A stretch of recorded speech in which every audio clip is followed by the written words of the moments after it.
Bibidyohan. Grabe ah. Aba, mabati ka na. Anong oras tayo magja-jogging?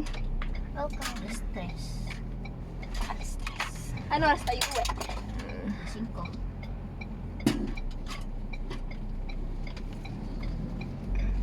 Kuha mo na?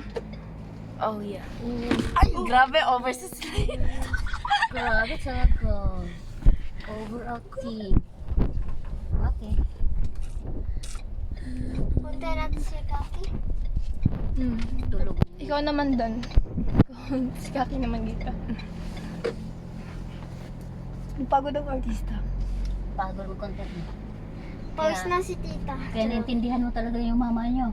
Pagkatapos mag-content niya, pagod na talaga yun. Kaya,